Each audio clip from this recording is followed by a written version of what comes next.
Mari kita satu di dalam doa. Bapa kekal yang ada di sorga, kami membutuhkan kuasa Roh Kudus boleh ada di setiap hati dan pikiran kami.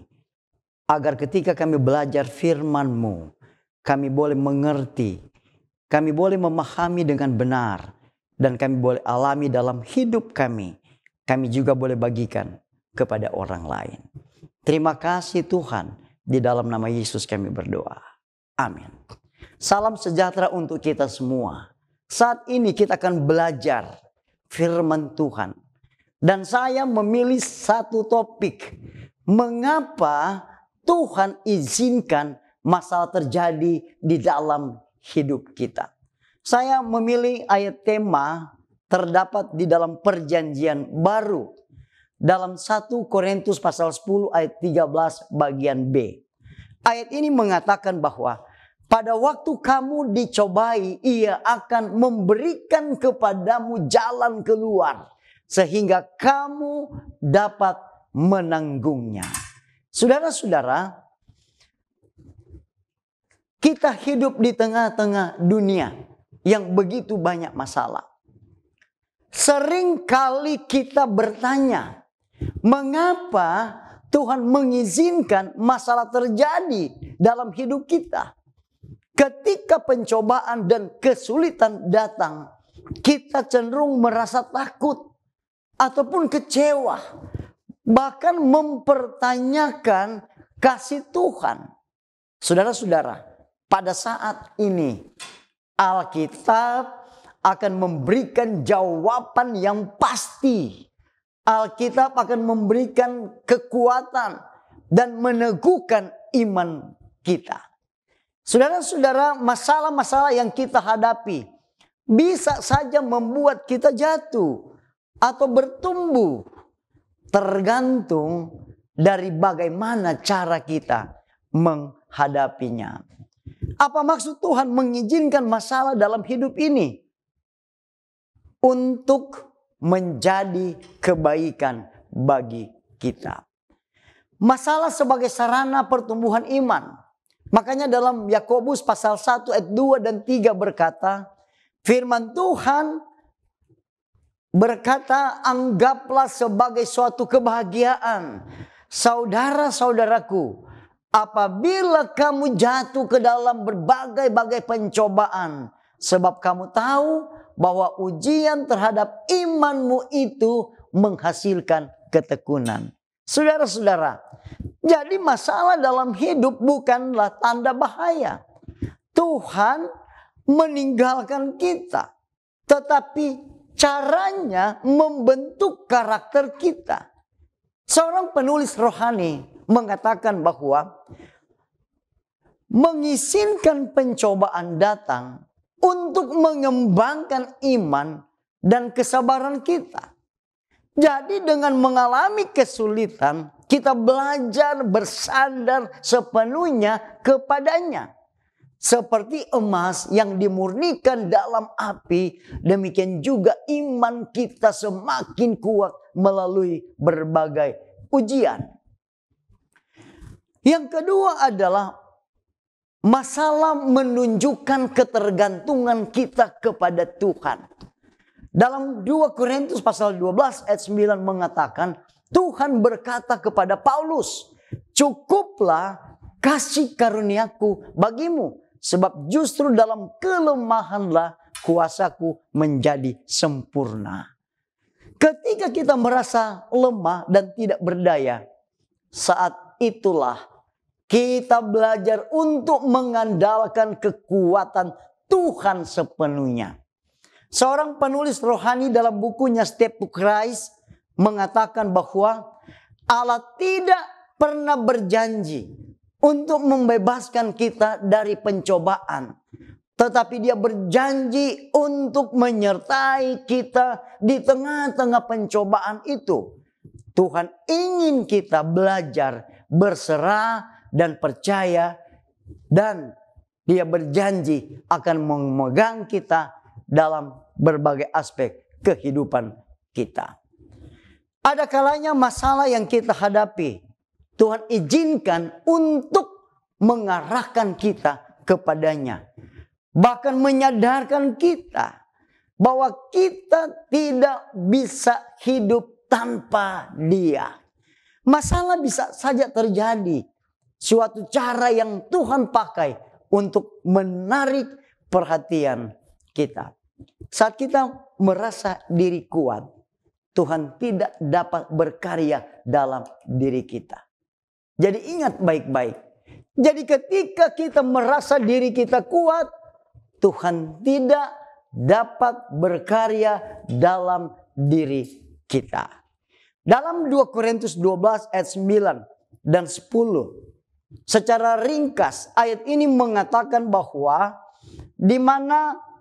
bagaimana dikatakan karena itu aku senang dan rela di dalam kelemahan, di dalam siksaan, di dalam kesukaran, di dalam penganiayaan dan kesesakan. Oleh karena Kristus akan memberikan kita menjadi kuat.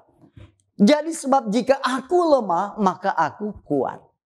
Saudara-saudara, dalam 2 Korintus 1 ayat 3 dan 4. Di sana intinya mengatakan bahwa mengajarkan kita untuk berbelas kasihan. Makanya dalam ayat ini mengatakan bahwa ketika kita mengalami kesulitan, kita menjadi lebih peka terhadap penderitaan orang lain. Seorang penulis rohani dalam bukunya The Ministry of Healing berkata bahwa melalui penderitaan kita, belajar memahami penderitaan sesama. Sehingga kita dapat menjadi alat Tuhan untuk menghibur dan menolong mereka. Jadi masalah yang kita alami dapat menjadi alat bagi Tuhan untuk menjadikan berkat bagi orang lain. Jadi saudara-saudara, ketika kita diperhadapkan pada masalah, ternyata itu adalah alat Tuhan untuk menjadikan kita berkat bagi orang lain. Apa tujuan ujian dan cobaan yang datang dalam kehidupan kita? Untuk menguji kita. Hidup itu bagaikan teh celup.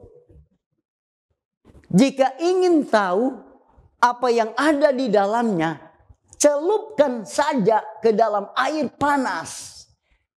Kadang Tuhan ingin menguji kesetiaan kita melalui air panas masalah yang kita hadapi di dalam kehidupan kita. Kita bisa melihat bagaimana emas menjadi murni dengan cara dipanaskan dalam api. Saudara-saudara, dalam Yakobus 1 ayat 2 dan 3 berkata, saudara-saudaraku, anggaplah sebagai suatu kebahagiaan apabila kamu jatuh ke dalam berbagai-bagai pencobaan.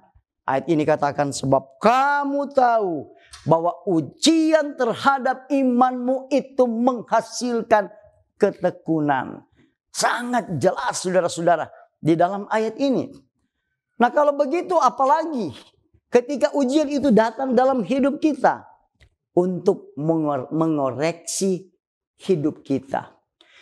Waktu kita masih kecil, orang tua mengajar kita untuk tidak boleh menyentuh alat-alat yang mungkin mencelakakan kita. Seperti setrika dan lain sebagainya. Tetapi ketika kita baru benar-benar belajar, justru setelah tangan kita melepuh atau mungkin terbakar. Saudara-saudara, ada kalanya kita menghargai sesuatu.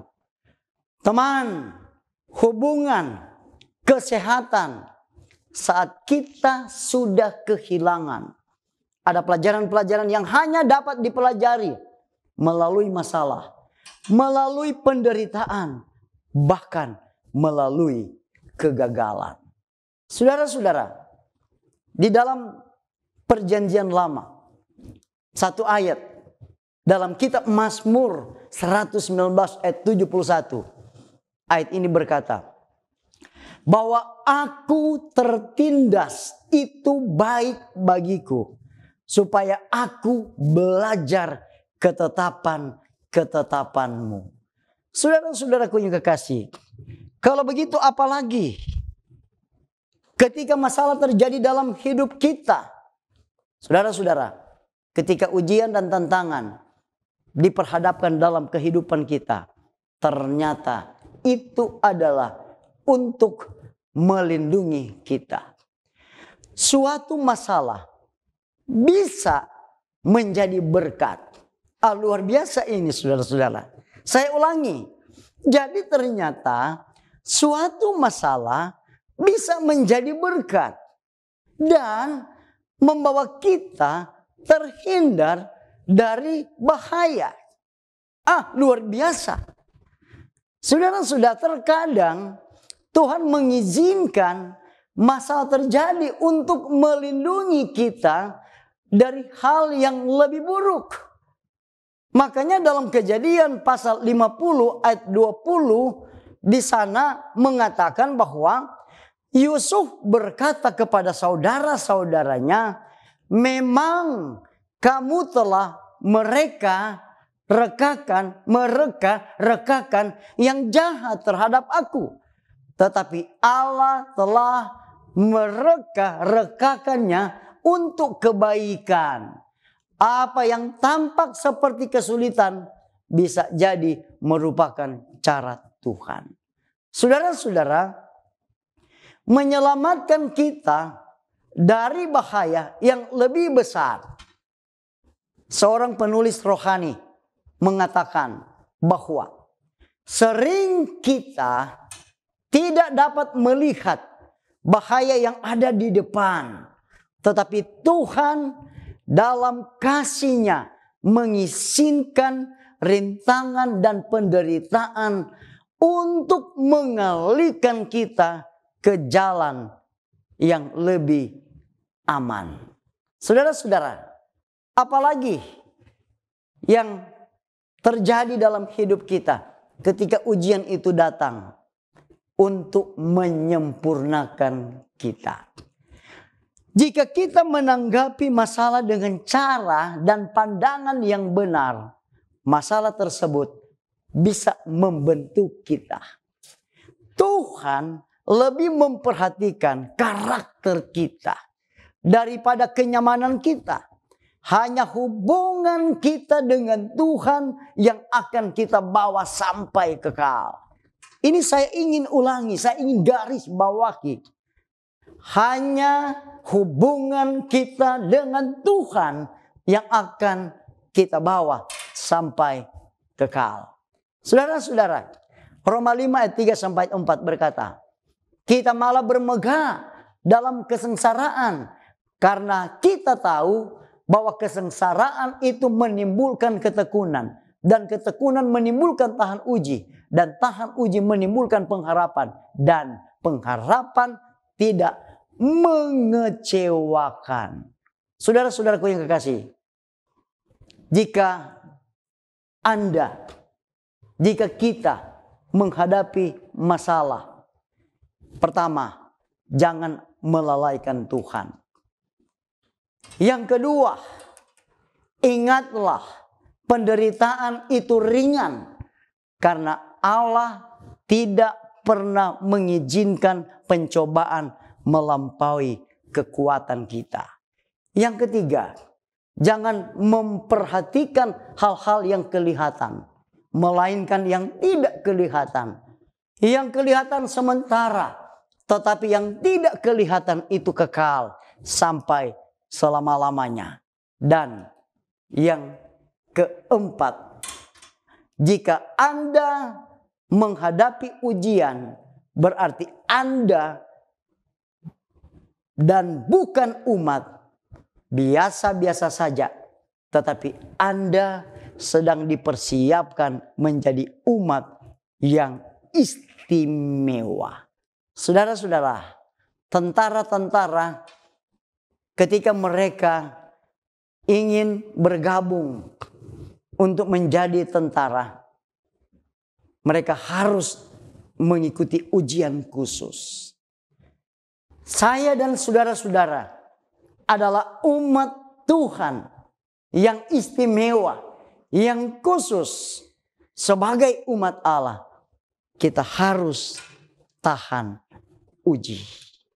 Saudara-saudara, sebagai ayat penutup, sebagai ayat tema di dalam 1 Korintus 10 ayat 13 bagian B. Pada waktu kamu dicobai, Ia akan memberikan kepadamu jalan keluar sehingga kamu dapat menanggungnya. Tuhan pasti akan menolong kita, memberikan jalan keluar. Ada jalan yang terbaik yang Tuhan sediakan bagi kita. Mari kita satu di dalam doa. Bapa di sorga, kami bersyukur dan berterima kasih oleh karena lewat firman-Mu, ketika kami membaca dan mendengar, Roh Kudus memeteraikannya dalam hati dan pikiran kami, sehingga kami boleh dikuatkan, kami boleh merubah hidup kami. Walaupun kami diperhadapkan dengan tantangan, ujian atau masalah apa saja, tetapi ketika kami datang dan bergantung kepada Tuhan, maka ada jalan keluar dan kemenangan demi kemenangan yang kami akan miliki di dalam kehidupan kami. Terima kasih Tuhan. Inilah doa kami. Ampuni kami. Di dalam nama Yesus kami berdoa. Haleluya. Amin.